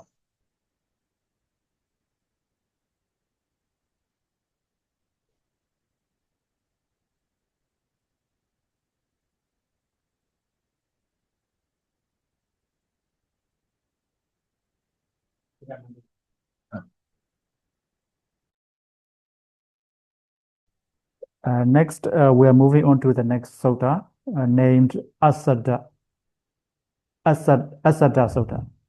Asada Sutta. So in this sutta, Buddha explained like this: Bhikkhus, I will teach you about the bad person, the person worse than the bad person, and the good person, and the person better than the good. ဒီလေးမျိုးနဲ့ထဲမှာဘယ်လိုပုံကိုမျိုးဒီမတူတော်ဖြစ်တယ်လဲဆိုပြီးတော့ဘုရားရှင်ကိုယ်တော်တိုင်မေးခွန်းထုတ်ပြီးတော့ဘုရားရှင်ကိုယ်တော်တိုင်နဲ့ပြန်ဖြေပြထားပါတယ်နော်ဒီလောကမှာတဲ့ယဟန်တို့တဲ့ဒီလောကမှာချိုးသောပုဂ္ဂိုလ်ဒီတရားတရားမရှိဘူးနောက်ဒုစရိုက်မှုတွေမှာပြုလုပ်ဖို့ရရှက်မှုကြောက်မှုလည်းပဲမရှိဘူးအကြမြင်ဘုဒ္ဓတာကလည်းပဲနဲပြန်တယ်နောက်ပြင်းရည်ရဲ့တတိတရားလည်းပဲမရှိဘူးဉာဏ်ပညာလည်းပဲမရှိဘူးဒီလိုသူတော်ကောင်းတရား၅မျိုးမရှိတဲ့ပုဂ္ဂိုလ်မျိုးတည်တဲ့ဒါမတူတော်ပဲတဲ့နော်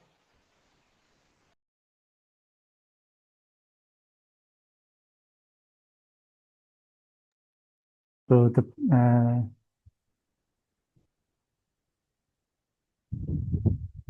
because what is the bad person? Because in this world, a certain person has not faith, saddha, has not shame to do evil, hearing, and has no fear,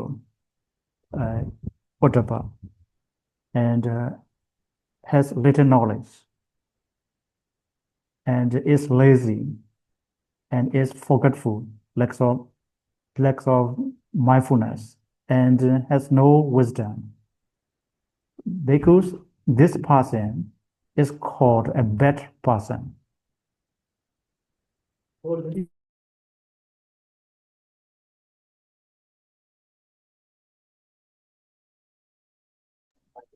မတူတော့တဲ့ဆိုတော့မတူတော့ဖြစ်တယ်လေဆိုပြီးတော့ဘုရားရှင်ကိုယ်တော်ကမေးပြီးတော့ဖြေထားတယ်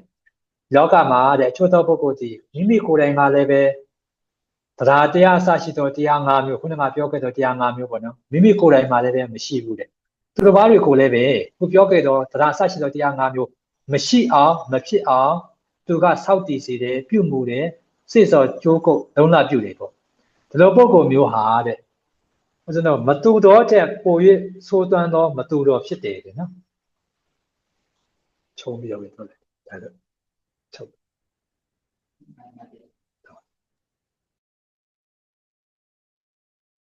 Next, because what is a person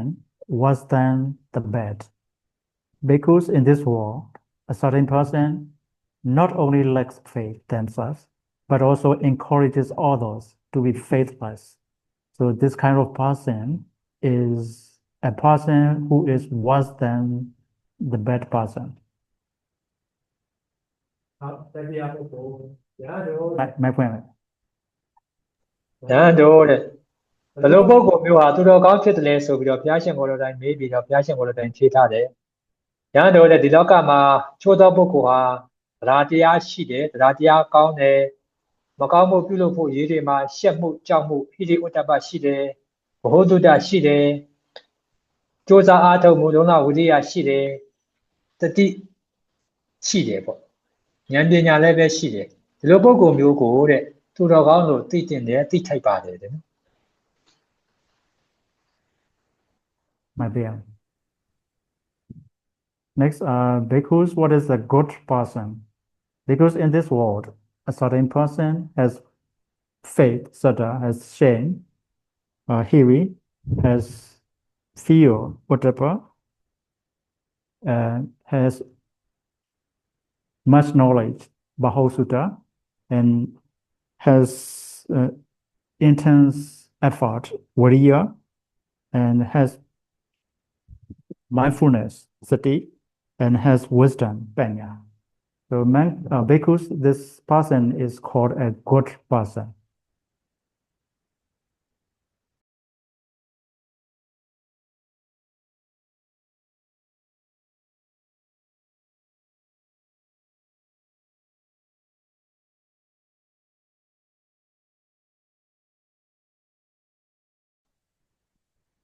။ညာတို့တဲ့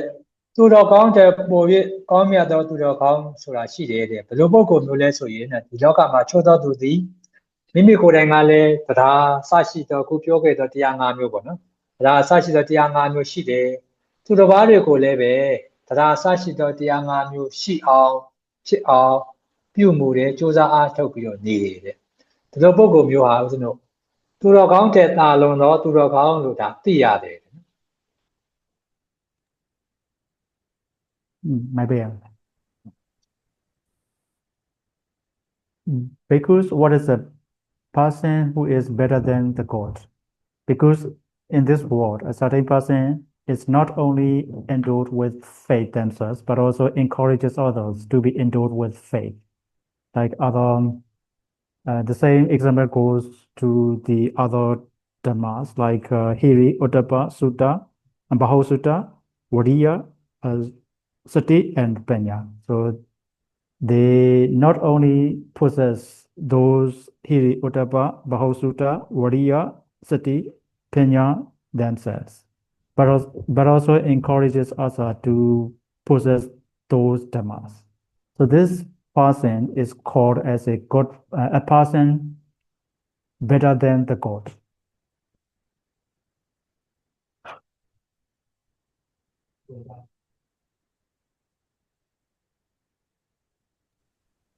So now it is the end of the lecture today, and now it is question and answer session. So if you have any question, please feel free to ask.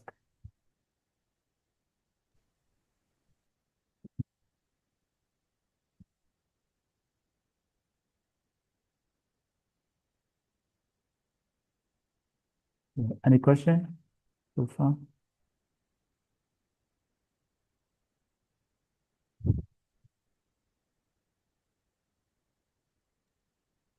Wandami Sada, Wandami Bante, would you kindly repeat the name of the last sutta, Bante?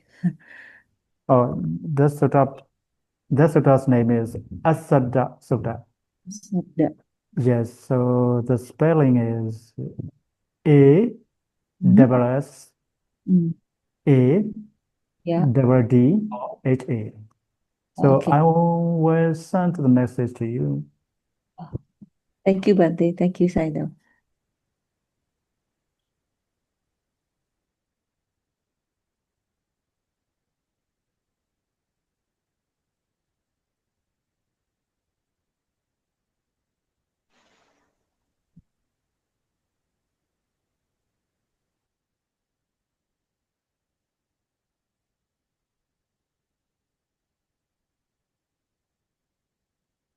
Okay, check your inbox. Thank you, Bante.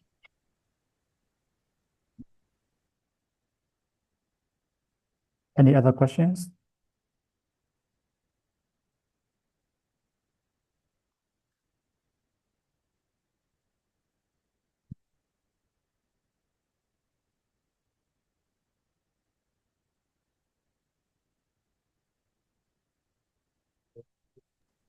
။မြေစရာမရှိရင်ပြောပါပြောလိုက်ပေါ့။ဘယ်မှာမှလည်းပတ်သက်ခဲ့တာသူပုဂ္ဂလတိခံနေဖြစ်။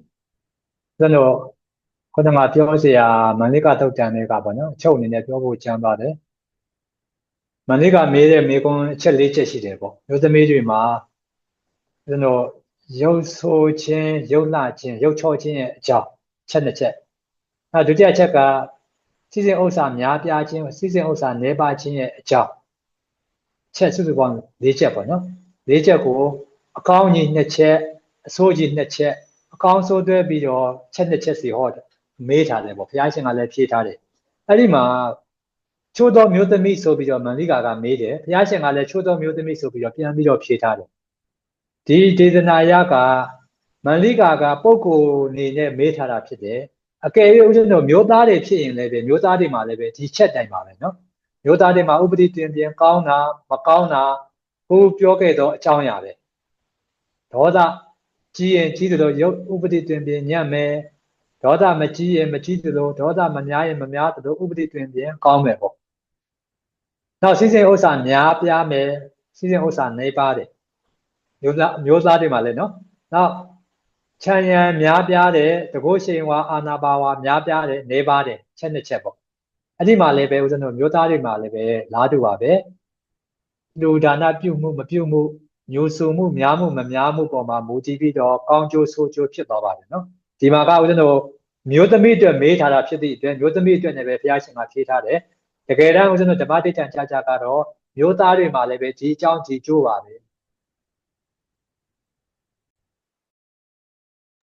So if you don't have any questions, here is a thorough explanation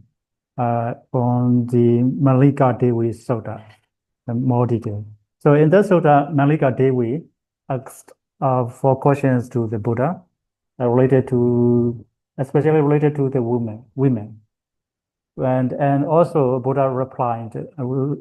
answered her questions, adding a certain woman. So Mallika Devi asked the questions as women, and Buddha replied a question like a certain woman. But even though it is explained like that, those answers also applicable to the men also as well. So if we have to say in the Dhamma-Daytana ways, so that means in the right ways. So the same example goes to the man as well. So it is applicable to all living beings. So in brief, the reason of physical beauty is patience and loving kindness. So if one can avoid anger, he or she will be beautiful. If they cannot avoid anger and they are easily angered, if they get angry easily, they will be ugly. So generosity is a cause for the worthiness and possessing many utilities. So generosity, dana, like giving food, clothing, and also other necessities to the ascetic and brahmins, ensure the future wealth. And also appreciated joy, mudita, or not having envy, or not to be envious of others' success, is a reason to influence others and to possess the influence and power, highly power. This is a brief explanation.